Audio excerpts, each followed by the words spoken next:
Hello students, welcome to another important lecture of catchy chemistry. ये video में हम लोग इलेक्ट्रोकेमिस्ट्री चैप्टर का सभी फॉर्मूला डिस्कस करेंगे।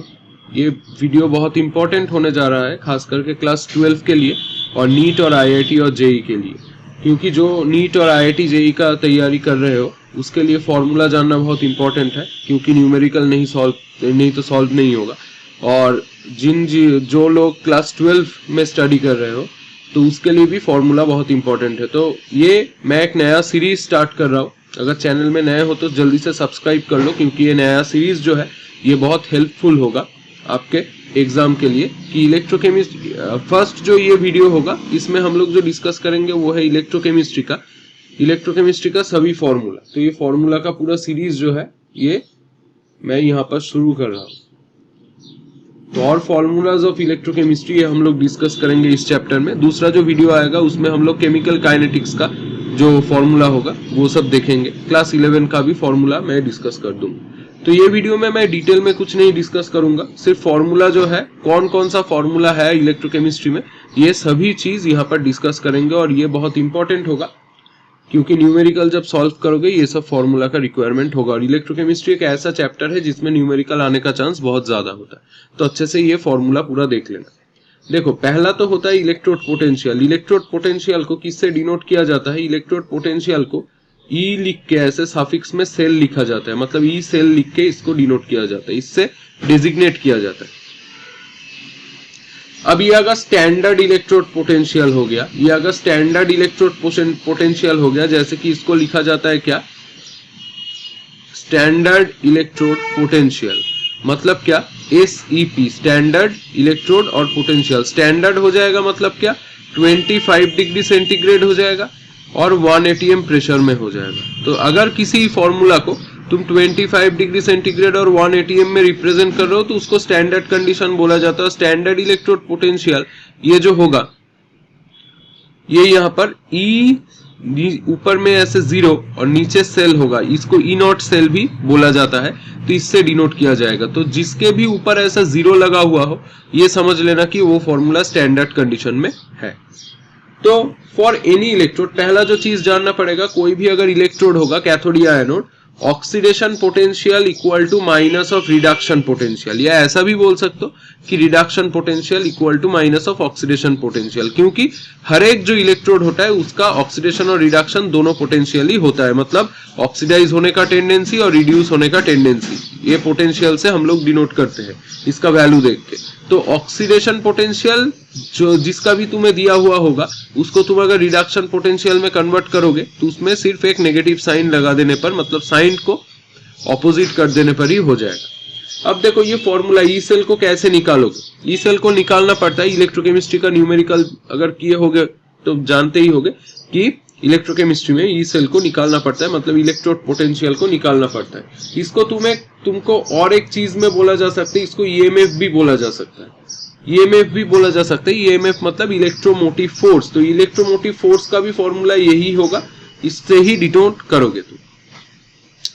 RP of cathode minus RP of anode. RP मतलब रिड्यूसिंग पोटेंशियल या रिडक्शन पोटेंशियल। रिडक्शन पोटेंशियल अगर कैथोड का है और एनोड का है तो कैथोड से एनोड को अगर माइनस कर दोगे तो इजीली आपका ई सेल निकल जाएगा, मतलब इलेक्ट्रोड पोटेंशियल निकल जाएगा। अगर आपके पास दोनों का रिडक्शन पोटेंशियल नहीं है तो reduction potential of cathode plus oxidation potential of anode, इससे भी तुम निकाल सकते हो।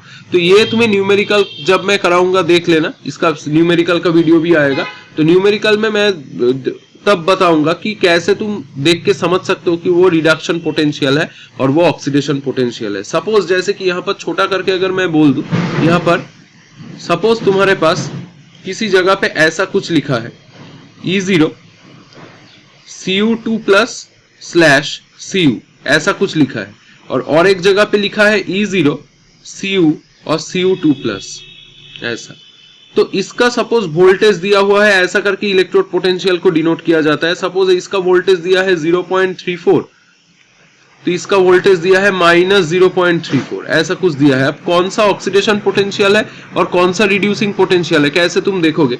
देखो, अगर यहाँ पर Cu2 प्लस मतलब ये वाला जो आयनिक पोर्शन है, ये आयनिक वाला पोर्शन अगर लेफ्ट साइड में है, L फॉर लेफ्ट साइड में अगर है, और यहाँ पर देखो आयनिक जो पोर्शन है ये राइट साइड में है, तो तुम आयन को फोकस में ले सकते हो या कॉपर को भी ले सकते हो यहाँ पर जो आयनिक स्टेट में नहीं है, मतलब नॉन आयनिक स्टेट में। तो एक चीज को ही फोकस में लेना चाहिए, तो मैं यहाँ पर आयन को फोकस में ले रहा हूं। तो आयन यहाँ पर लेफ्ट साइड में है, जहां पर आयन लेफ्ट में होगा, आयन जहां पर लेफ्ट में होगा, तो मतलब क्या है, इसमें इलेक्ट्रॉन दिया गया है और दे के कॉपर बनाया गया है। तो कॉपर 2+ से कॉपर अगर बनेगा उसमें इलेक्ट्रॉन लगेगा, तो इलेक्ट्रॉन गेन करना मतलब क्या, इलेक्ट्रॉन लेना मतलब क्या, रिडक्शन हुआ है। तो आयन अगर लेफ्ट में है तो इसको तुम बोल सकते हो ये रिड्यूसिंग पोटेंशियल है। अगर आयन जो है राइट साइड में लिखा हुआ है, आयन जो है ये राइट साइड में लिखा हुआ है, तो इसको तुम बोल सकते हो कि ऑक्सीडेशन पोटेंशियल दिया गया है। तो ऐसे करके तुमको जो वोल्टेज दिया जाएगा उससे तुम ऑक्सीडेशन या रिड्यूसिंग पोटेंशियल क्या दिया गया है ये तुम आसानी से देख सकते हो। E cell is always a positive quantity, क्योंकि ई सेल में ज्यादा वोल्टेज से कम वोल्टेज को माइनस किया जाता है, तो इसीलिए ऑलवेज ये पॉजिटिव क्वांटिटी में निकलेगा। अगर E cell in general positive ही होता है, अगर नेगेटिव में निकल जाए तो दोबारा चेक कर लेना। And anode will be electrode of lower RP, lower reducing potential जिसका होगा, जिसका रिड्यूसिंग पोटेंशियल कम होगा उसको तुम एनोड बोल सकते हो। जिसका रिड्यूसिंग पोटेंशियल ज्यादा होता है उसको हम लोग कैथोड बोलते हैं। तो सपोज तुमको एक वोल्टेज दिया गया है 0.34 और यहाँ पर -0.34, तो यहाँ पर 0.34 वाला क्या है, प्लस है, तो मतलब ज्यादा वोल्टेज है, ये वाला हो जाएगा कैथोड और ये वाला हो जाएगा एनोड। अगर ये रिड्यूसिंग पोटेंशियल दिया है, पर ये रिड्यूसिंग पोटेंशियल यहाँ पर नहीं दिया गया है, तो अगर दिया गया है तो तब तुम बोल सकते हो कि तुम्हें जो वोल्टेज दिया जाएगा, अगर दोनों का ही रिड्यूसिंग पोटेंशियल दिया गया है, तो जिसका रिड्यूसिंग पोटेंशियल कम होगा मतलब ऑक्सीडाइजिंग पोटेंशियल ज्यादा होगा, तो वही एनोड है। तो यहाँ पर तुम इजीली ऐसे करके तुम निकाल सकते हो। तो ये एक ही चीजों का फॉर्मूला को ऐसे घुमा फिरा के लिखा गया है। अब E0 सेल मतलब क्या, स्टैंडर्ड कंडीशन में SRP of cathode minus SRP of anode. SRP मतलब S for standard, standard reduction potential of cathode और standard reduction potential of anode. यहाँ पर तुम इसको ऐसे भी लिख सकते हो, E0 cathode minus E0 anode, ऐसे भी तुम लिख सकते हो यहाँ पर यहाँ पर ध्यान रखना, जब भी तुम यहाँ पर बीच में नेगेटिव साइन डालोगे तो दोनों का ही रिड्यूसिंग पोटेंशियल तुम्हारे पास होना चाहिए, और उसको कैसे समझोगे वो मैंने बता दिया। Greater SRP value, greater the SRP value greater will be और the oxidising power of it.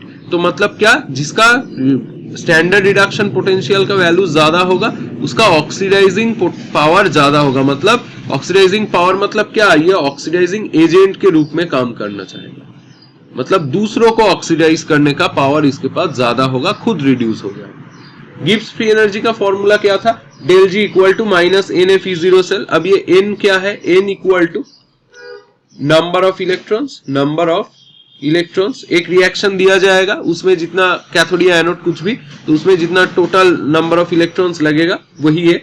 F मतलब क्या, फैराडे कांस्टेंट, F मतलब फैराडे कांस्टेंट, और इसका एक वैल्यू होता है, इसका वैल्यू होता है 96500 कूलम। यही हम लोग पकड़ लेते हैं, पर इसका एक्चुअल जो वैल्यू होता है, एक्चुअल जो वैल्यू होता है वो होता है 96485 या 487 बोल सकते हो, 96487 कूलम।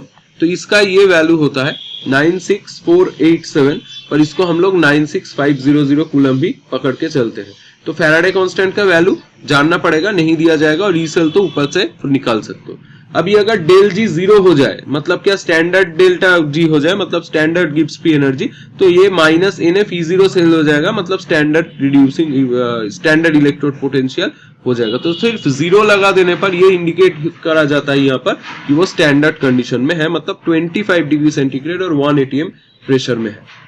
तो इससे तुम गिब्स फ्री एनर्जी को निकाल सकते हो। अब तुम गिब्स फ्री एनर्जी को अगर निकाल ही दोगे यहाँ पर, तो गिब्स फ्री एनर्जी से तुम तीन चीज बोल सकते हो कि अगर डेल्टा जी इसका वैल्यू लेस देन 0 हुआ, या डेल्टा G0 भी अगर 0 हुआ, तो कुछ भी बोल सकते हो यहाँ पर, डेल्टा G0 या G कुछ भी अगर निकाला जाए यहाँ पर, वो लेस देन 0 होगा, मतलब नेगेटिव में आएगा, तो ये रिएक्शन जो है स्पॉन्टेनियस होगा, मतलब खुद से होगा।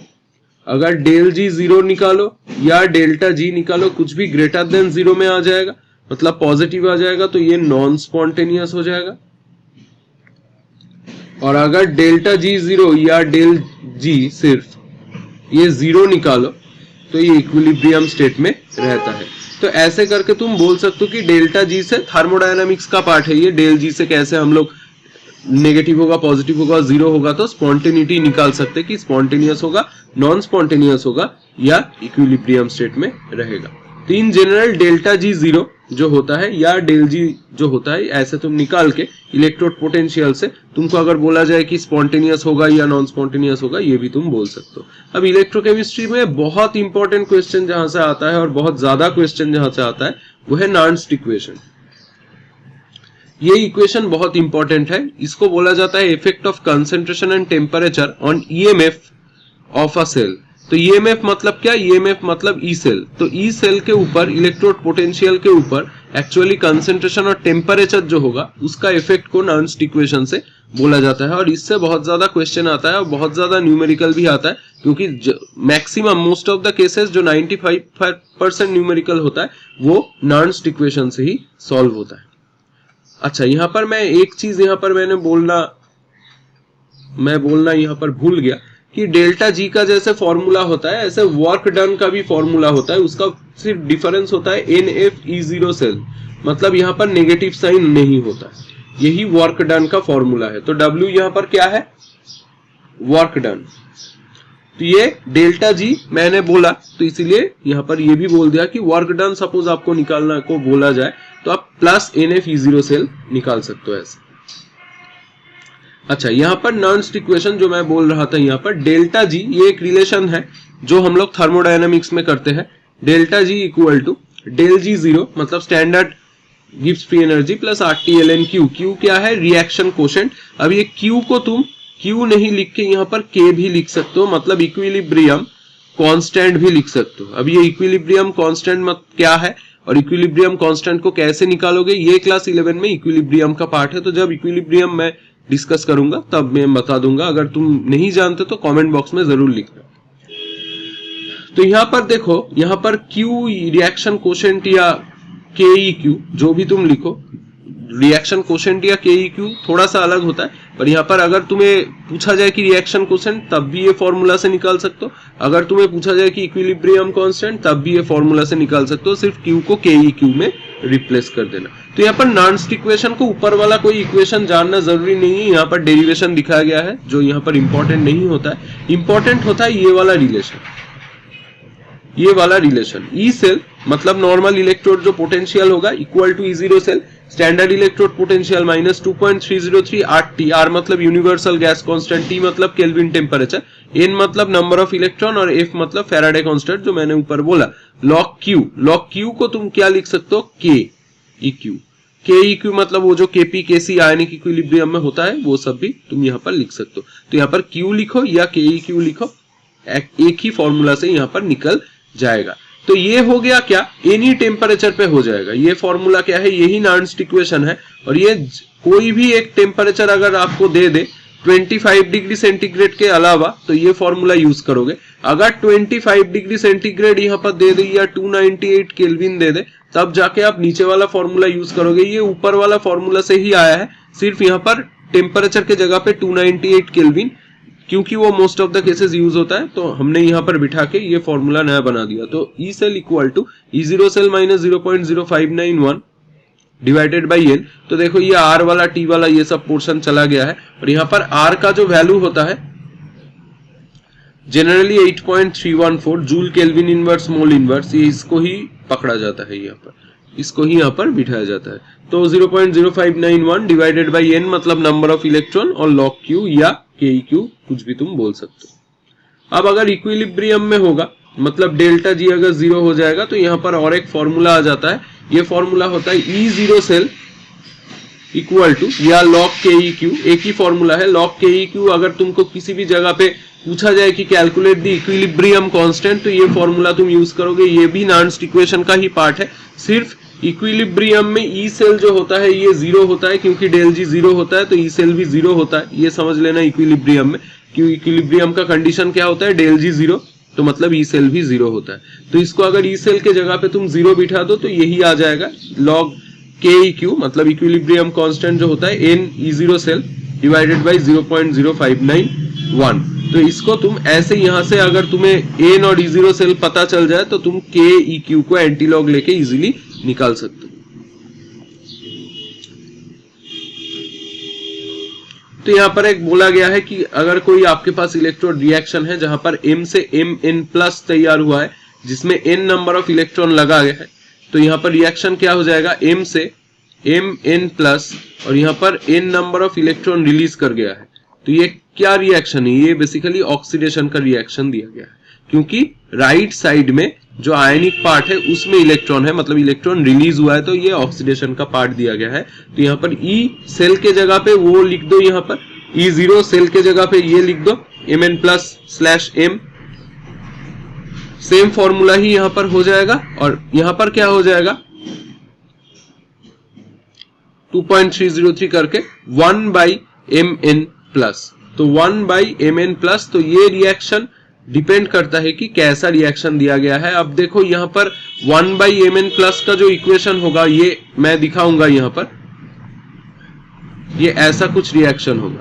Mn, उसमें n नंबर ऑफ इलेक्ट्रॉन ले लिया और M तैयार हो गया, ये रिडक्शन का रिएक्शन हो गया और यही यहाँ पर दिया गया है। तो देखो यहाँ पर प्रोडक्ट बाय रिएक्टेंट होता है, तो प्रोडक्ट बाय रिएक्टेंट यहाँ पर होगा। तो प्रोडक्ट क्या होता है, KEQ, ये जो होता है या Q जो होता है, इसमें प्रोडक्ट बाय रिएक्टेंट होता है, प्रोडक्ट बाय रिएक्टेंट होता है। ये लॉ ऑफ मास एक्शन है। कहां पर मिलेगा ये, आयनिक इक्विलिब्रियम में ये था।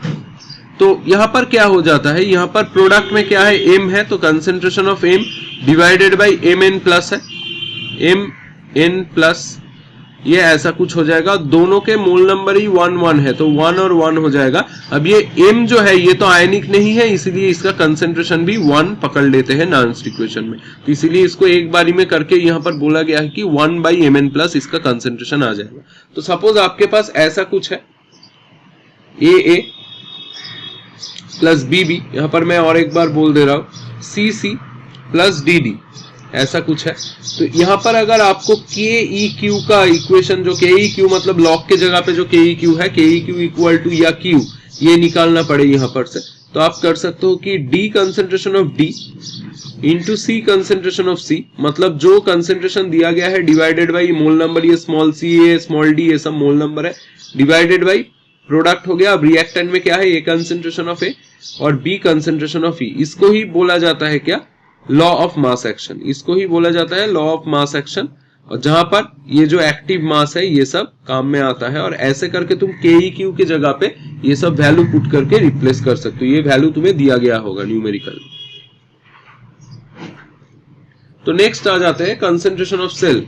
A cell in which both the electrodes are made up of same material, अगर ऐसा कुछ सेल हुआ जिसमें जो इलेक्ट्रोड है वो सेम मटेरियल में तैयार हुआ है, for all concentrations of cell E0 cell equal to 0, अगर ऐसा कुछ है कि सेम मटेरियल में इलेक्ट्रोड तैयार हो गया, जैसे कि दोनों ही प्लेटिनम, दोनों ही गोल्ड, दोनों ही कॉपर, तो क्या हो जाएगा, कोई भी कंसेंट्रेशन आप ले लो तो E0 सेल आपका 0 ही आ जाएगा। तो ये एक बहुत इंपॉर्टेंट पॉइंट है जो खास करके छोटा क्वेश्चन में या न्यूमेरिकल नहीं होगा, या कुछ कुछ न्यूमेरिकल में भी ये बोला नहीं जाता है, पर वो देख के समझ लेना पड़ेगा कि वहां पर E0 सेल जो है वो 0 हो जाए।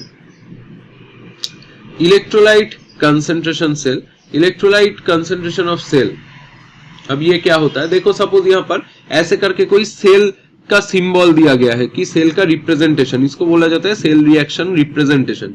कैसे, Zn, एक ऐसा वर्टिकल लाइन खींच के Zn2+, यहाँ पर C1 मतलब इसका कंसेंट्रेशन सपोज पकड़ो, यहाँ पर 0.01 मोलर दे दिया गया है। दो दाग, दो वर्टिकल लाइन किसको रिप्रेजेंट करता है, सॉल्ट ब्रिज को, ये हम लोग जानते हैं, सॉल्ट ब्रिज को रिप्रेजेंट करता है।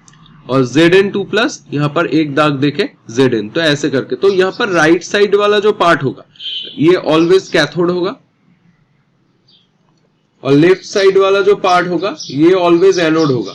तो ये कैथोड और एनोड हमारा हो गया, और बीच में यहाँ पर दो लाइन होगा तो ऐसा सॉल्ट ब्रिज होगा। ऐसे करके तुम कैथोड एनोड रिएक्शन को सेपरेट कर सकते हो। तो ऐसे केस में क्या होगा, C2/C1 यहाँ पर आ जाएगा। तुम इक्वेशन अगर नहीं भी लिखोगे यहाँ पर, क्योंकि तुम न्यूमेरिकल सॉल्व करोगे या ऐसा कुछ आ जाए कि MCQ में आ जाए, कॉम्पिटिटिव में जैसा आता है, तो यहाँ पर Zn2+ का मतलब यहाँ पर Zn2+ छोड़ के भी कुछ आयन अगर दिया हुआ होगा तो यहाँ पर उसका, और यहाँ पर Zn2+ का ये वाला कंसेंट्रेशन मतलब वो वाला आयन का कंसेंट्रेशन देखो, दोनों का ही, दोनों में ही जिंक है, तो यहाँ पर E0 सेल क्या हो जाएगा, 0 हो जाएगा। तब जाके तुम ये फॉर्मूला यूज कर सकते हो, क्योंकि ये सोचने की जरूरत ही नहीं है कि क्या होगा, क्योंकि यहाँ पर E0 सेल दिया भी नहीं होगा। तो सेम मटेरियल में बना है, इसीलिए E0 सेल के जगह पे 0 बिठा दो, और E सेल इक्वल टू 0.059/2, 2 मतलब नंबर ऑफ इलेक्ट्रॉन, ये n है क्योंकि Zn2+ से जिंक बना है, और C2/C1 ऐसे करके तुम फॉर्मूला बना सकते हो। तो इससे भी तुम इजीली फॉर्मूला को देख के ही न्यूमेरिकल को सॉल्व कर सकते हो। अब अगर हाइड्रोजन इलेक्ट्रोड हो जाए, क्या हो जाए, जो बहुत बार पूछता है, हाइड्रोजन इलेक्ट्रोड। हाइड्रोजन इलेक्ट्रोड में क्या होता है, हाइड्रोजन इलेक्ट्रोड में भी E0 सेल ये 0 होता है, और pressure of hydrogen, partial pressure of hydrogen ये 1 atm होता है। पार्शियल प्रेशर ऑफ हाइड्रोजन क्या होता है, 1 atm होता है। यहाँ पर प्रेशर दिया जाएगा, जैसे कि समझ लो H2 एक दाग देके H+, यहाँ पर 2 दाग देके, यहाँ पर एक दाग देके H2 फिर से लिखा गया है, और यहाँ पर दोनों तरफ ही PT और PT लिखा गया है, मतलब सेम मटेरियल। इलेक्ट्रोड जो है ये प्लेटिनम का यूज किया गया है, तो इन केस में भी क्या हो जाएगा, E0 सेल क्या हो जाएगा, आपका 0 हो जाएगा। और इसमें भी ये फॉर्मूला तुम काम में ले सकते हो, 0.059 1/2, 2 क्योंकि ये नंबर ऑफ इलेक्ट्रॉन है, सभी फॉर्मूला में ये 2 नहीं होगा, यहाँ पर n भी लिख सकते हो, n मतलब number of electron, log P1/P2। तो P1 मतलब एनोड का जो प्रेशर है, और P2 मतलब कैथोड का जो प्रेशर है। ऐसे करके तुम इजीली फॉर्मूला जो है बना सकते हो। Next, different types of electrode. Metal ion electrode जो होता है, मेटल आयन इलेक्ट्रोड मतलब मेटल, एक मेटल होगा और एक मेटल आयन होगा। जैसे कि यहाँ पर देखो, एक M है मतलब मेटल है, और एक मेटालिक आयन है तो Mn+ है। तो जैसे कि समझ लो Zn है और Zn2+ है, तो ये हो जाएगा मेटल और मेटल आयन इलेक्ट्रोड। ये एक टाइप का इलेक्ट्रोड होता है, Mn++ n इलेक्ट्रॉन, तो इससे M बना है। तो इसको तुम कैसे यहाँ पर डिफाइन कर सकते हो, इसको तुम कैसे डिफाइन कर सकते हो, ऐसे डिफाइन कर सकते हो, E equal to E0 cell 0.0591/n log Mn+। तो ऐसे करोगे, तो ऐसे नहीं करोगे तब भी चलेगा। अगर तुम्हें सिर्फ ये याद रखना होगा कि 25 डिग्री सेंटीग्रेड में जो नॉन्स्ट इक्वेशन होता है वो क्या होता है, E0 cell E cell equal to E0 cell -0.0591 divided by n log product by reactant. ये अगर याद रखोगे, और ये याद रखोगे कि अगर सेम मटेरियल होगा तो E0 सेल 0 हो जाएगा, तब भी हो जाएगा। वही सेम चीजों से ये सब फॉर्मूला जो है डिराइव किया गया है। गैस आयन इलेक्ट्रोड मतलब एक गैस है और एक आयन है, जैसे कि हाइड्रोजन इलेक्ट्रोड का एग्जांपल हो गया। ये अगर होगा तो ये क्या होगा, तो H+ हाइड्रोजन इलेक्ट्रोड का ये वाला जो इक्वेशन है बहुत इंपॉर्टेंट है, इसीलिए मैंने यहाँ पर लिख दिया। P atm मतलब उसका पार्शियल प्रेशर दिया गया है, तो हाइड्रोजन का बोला जाएगा। तो ये वाला इक्वेशन बहुत इंपॉर्टेंट है। अगर कोई भी जगह पे हाइड्रोजन इलेक्ट्रोड का न्यूमेरिकल आए तो ये वाला इक्वेशन तुम्हें यूज करना पड़ेगा, और याद रखना भी अच्छे से पड़ेगा। सिंपल इक्वेशन है। इसका formula E cell equal to E0 cell -0.0591 divided by 1, क्योंकि नंबर ऑफ इलेक्ट्रॉन 1 है, log प्रोडक्ट बाई रिएक्टेंट माने partial pressure of hydrogen to the power half divided by H+ का कंसेंट्रेशन। ये अगर दिया गया है, सभी वो सेम फॉर्मूला से ही बनाया गया है, इसलिए नॉन्स्ट इक्वेशन बहुत इंपॉर्टेंट है। तो अलग अलग करके ये याद रखने का जरूरत नहीं है, सिर्फ मैं एग्जाम्पल के लिए यहाँ पर मैंने बोला है। ऑक्सीडेशन रिडक्शन इलेक्ट्रोड मतलब जहां पर एक चीज का ऑक्सीडेशन और एक चीज का रिडक्शन होगा। तो ऑक्सीडेशन रिडक्शन इलेक्ट्रोड में देख ही सकते हो, यहाँ पर Fe2+ ऊपर गया है, Fe3+ नीचे गया है। दोनों का ही मोल नंबर 1 और 1 है, इसीलिए पावर में 1 और 1 है। अगर 2 होता तो 2 और 2 होता, 3 होता तो 3 और 3 होता। जो मोल नंबर होगा वो पावर हो जाएगा, और 0.0591 डिवाइडेड बाई 1। तो वही सेम फॉर्मूला से यहाँ पर बनाया गया है, तो वही यहाँ पर एग्जाम्पल दिया गया है। मेटल और मेटल इंसॉल्युबल सॉल्ट इलेक्ट्रोड जैसे कि Ag और AgCl का PPT, ये भी एक सॉल्ट इलेक्ट्रोड, यहाँ पर एक निकला है यहाँ पर इलेक्ट्रॉन, तो ऐसे करके भी तुम निकाल सकते हो। तो ये सब सिर्फ एग्जाम्पल के लिए मैंने बोला है, ये सब याद रखने का बहुत इंपॉर्टेंट कुछ यहाँ पर नहीं है। सिर्फ तुम्हें जो याद रखना पड़ेगा नर्न्स्ट इक्वेशन क्या है और E0 सेल कब 0 होता है और हाइड्रोजन का प्रेशर क्या होता है 180 है। जहां पर भी दिया नहीं होगा ये सब बिठा के तुम्हें न्यूमेरिकल जो है वो सॉल्व करना पड़ेगा। अब यहाँ पर देखो, अगर तुम इलेक्ट्रोलिसिस करोगे, सपोज तुमने एक सोल्यूशन ले लिया और उसका इलेक्ट्रोलाइसिस कर दिया। इलेक्ट्रोलाइसिस तो क्लास 10 में सभी का होता है, तो इलेक्ट्रोलाइसिस का चैप्टर सभी का होता है। तो इलेक्ट्रोलाइसिस अगर कर दिया तो इंक्रीजिंग ऑर्डर ऑफ डिपोजिशन, ये कैटायन का डिपोजिशन रेट है, मतलब K+ जो है ये सबसे ज्यादा डिपोजिट नहीं करेगा, उससे ज्यादा करेगा क्या, यहाँ पर इंक्रीज कर रहा है मतलब छोटा से बड़ा, तो यहाँ पर लेस देन साइन होगा। तो जितना भी जा सकते हो, जैसे कि गोल्ड यहाँ पर सबसे ज्यादा डिपॉजिट कर जाएगा, तो तुम्हें यहाँ पर से क्वेश्चन पूछ सकता है कि बहुत सारे स्टूडेंट को मालूम नहीं होता कि क्या डिपॉजिट जल्दी होगा। जैसे कि समझ लो तुम्हें पूछा गया है कि एक सॉल्यूशन है जहां पर H+ है और गोल्ड है, क्या जल्दी से डिपॉजिट होगा, क्या जल्दी से डिपॉजिट होगा, यहाँ पर गोल्ड डिपॉजिट हो जाएगा। अगर यहाँ पर Na+ आ जाए और H+ आ जाए तो H+ जल्दी से डिपॉजिट होगा कैथोड में। किसमें? कैथोड में। क्यों? क्योंकि ये पॉजिटिवली चार्ज्ड है और ये कैथोड में ही जाएगा। सिमिलरली एनायन का क्या होगा? SO2-, NO3-, OH-, Cl-, Br-, I-। तो I- जो है वो एनोड में जाने का उसका टेंडेंसी बहुत ज्यादा होगा और SO4-2- उसका कैथोड में जाने, उसका एनोड में जाने का टेंडेंसी थोड़ा कम होगा। Similarly the anion which is stronger reducing agent, low value of SRP, मतलब समझ ही सकते हो यहाँ पर SRP मतलब standard reducing potential, standard reducing potential, इसका जो वैल्यू होता है ये अगर कम हो जाएगा, ये अगर कम हो जाएगा तो ये रिड्यूसिंग एजेंट अच्छा हो जाएगा, रिड्यूसिंग एजेंट अच्छा हो जाएगा। तो यही जानना होगा। तो ये अगर जान लोगे तो अब समझ ही सकते हो कि स्टैंडर्ड रिड्यूसिंग पोटेंशियल अगर हाई हो जाएगा तो ये ऑक्सीडाइजिंग एजेंट हो जाएगा। अच्छा, तो मतलब दूसरों को ऑक्सीडाइज करेगा, दूसरों को अच्छे से ऑक्सीडाइज करेगा, खुद रिड्यूस होगा। तो अगर SRP का वैल्यू हुआ हाई तो वो अच्छा ऑक्सीडाइजिंग एजेंट होगा, अगर SRP का वैल्यू हुआ लो वो अच्छा रिड्यूसिंग एजेंट होगा। तो सपोज तुम्हें अगर ऐसा कुछ पूछा जाए कि OH- और Cl- है तो कौन पहले जाएगा? Cl- पहले जाएगा। अब ये आता है Faraday's law of electrolysis. Faraday's law of electrolysis में दो लॉ है, फर्स्ट लॉ और सेकेंड लॉ। फर्स्ट लॉ में W = ZQ और Q = हम लोग जानते ही है IT मतलब एम्पियर मतलब करंट इनटू टाइम। तो ये हो जाएगा W = ZIT, ये फॉर्मूला हमारा हो जाएगा। और यहाँ पर Q = क्या है? Q = ये चार्ज हो जाएगा, Q = चार्ज, I = हो जाएगा करंट एम्पियर में, और T = टाइम हो जाएगा। टाइम किस में हो जाएगा? सेकंड में। टाइम किस में हो जाएगा? सेकंड में। तो ऐसे करके तुम बोल सकते हो यहाँ पर Q = ZIT या W = ZIT या W = ZQ। अब ये W क्या है? W = weight, weight of substance deposited और लिबरेटेड एट कैथोड या एनोड। तो ऐसे कैथोड में अगर कुछ भी डिपोजिशन होगा उसका वेट कितना होगा? ग्राम में।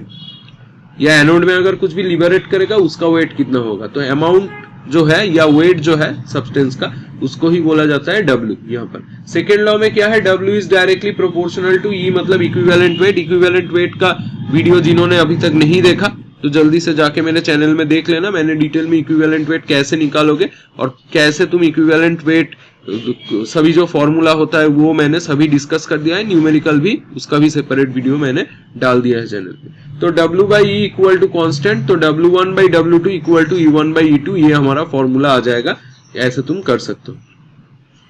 और एक फैक्टर होता है जहां पर W/E = I × T × current efficiency factor divided by 96500 होता है। Z = ऊपर इलेक्ट्रोकेमिकल इक्विवेलेंट होता है। तो ऐसे तुम निकाल सकते हो। यहाँ पर सपोज तुम्हें W दे दिया गया है, IT करंट एफिशिएंसी फैक्टर दे दिया गया है और E पूछा है, तो ऐसे तुम निकाल सकते हो। Current efficiency = actual mass deposited divided by theoretical mass × 100। बहुत इंपॉर्टेंट चीज है, बहुत बार पूछता है, लोगों को फॉर्मूला मालूम नहीं होता, तो यहाँ पर से देख लेना अच्छे से। जितना मास एक्चुअली डिपॉजिट करेगा और थियोरेटिकली जितना करेगा दोनों का वैल्यू दिया हुआ होगा। सपोज यहाँ पर 50 ग्राम डिपॉजिट किया है और थियोरेटिकली 100 होना चाहिए, और ये × 100 कर दोगे तो ये आ जाएगा आपका 50। करंट एफिशिएंसी कितना होगा? 50। Condition for simultaneous deposition of copper and Fe at cathode, ये इसका कंडीशन होगा। अब ये कंडीशन को याद नहीं रखोगे तब भी चलेगा, ये उतना इंपॉर्टेंट नहीं है क्योंकि ये नॉर्न्स्ट इक्वेशन से ही बनाया गया है, तो मैंने वो पहले ही डिस्कस कर दिया है।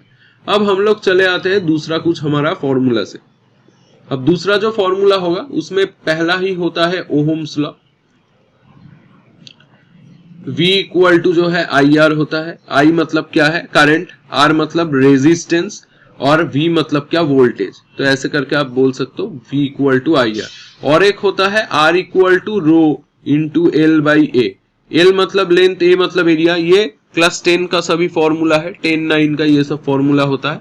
और R मतलब रेजिस्टेंस और रो मतलब यहाँ पर क्या है? स्पेसिफिक रेजिस्टेंस, स्पेसिफिक रेजिस्टेंस या रेजिस्टिविटी भी आप बोल सकते हो।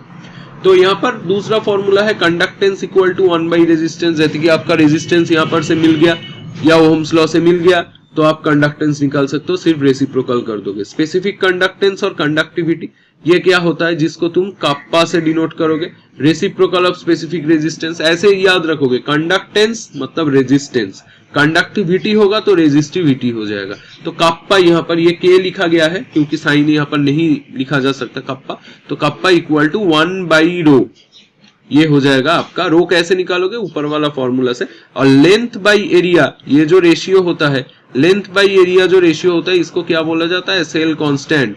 इसको क्या बोला जाता है? Cell constant. तो सेल कांस्टेंट अगर निकालने को बोले तो लेंथ बाई एरिया आप ऐसे तुम बोल सकते हो। अब इक्विवेलेंट कंडक्टेंस, बहुत सारे लोग इसका फॉर्मूला नहीं जानते, जिसको लैम्डा ई बोला जाता है। तो kappa into 1000 divided by normality और यूनिट होता है ohm inverse centimetre square equivalent inverse. Molar conductance kappa into 1000 by molarity हो जाएगा। तो इससे तुम क्या कर सकते हो? इक्विवेलेंट कंडक्टेंस और मोलर कंडक्टेंस का रेशियो निकाल सकते हो। तो रेशियो अगर हो जाएगा क्या? लैम्डा ई, यहां पर अगर हम लोग रेशियो यहां पर निकाल दे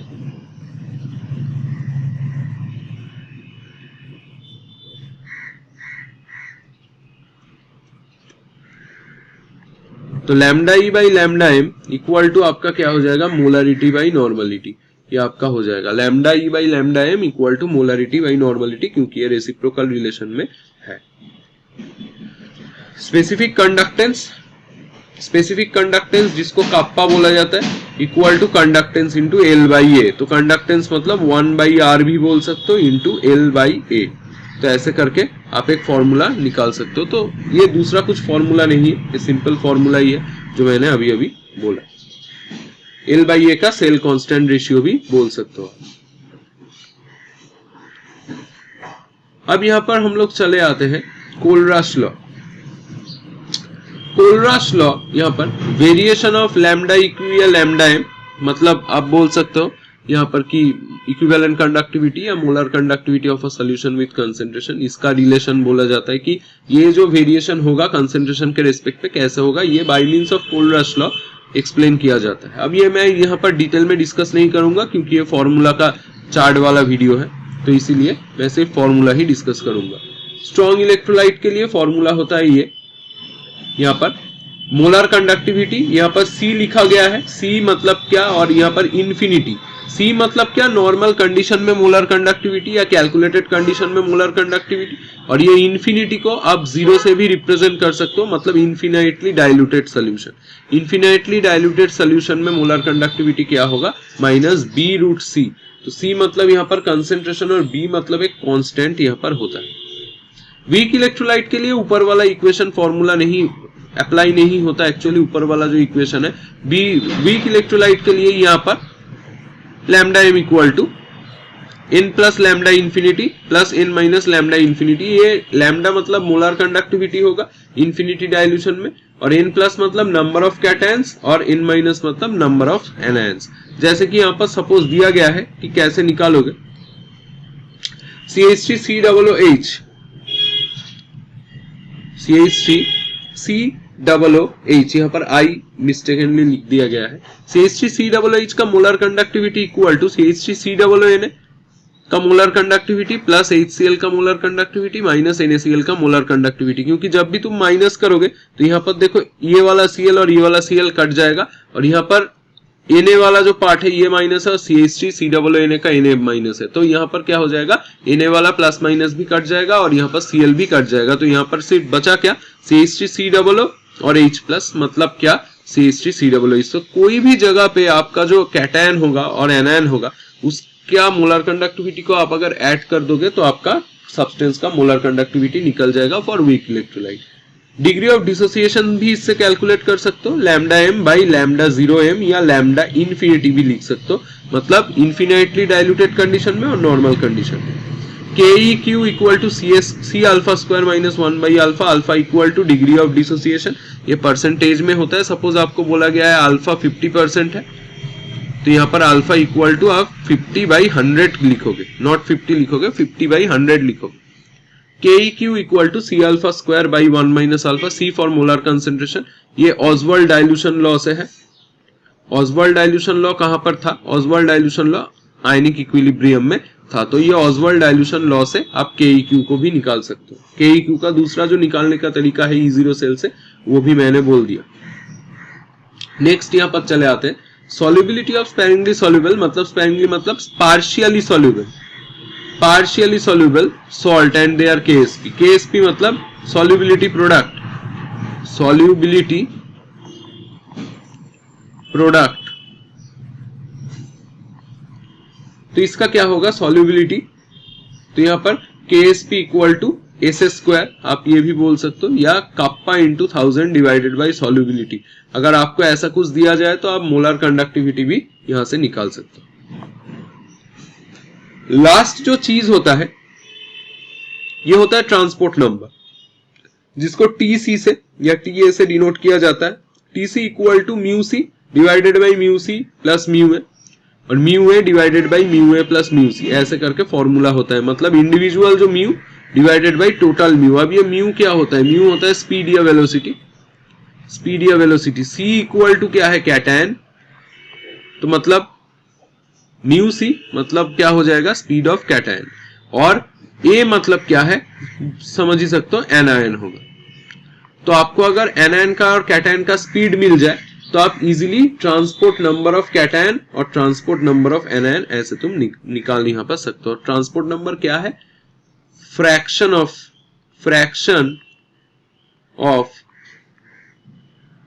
करंट,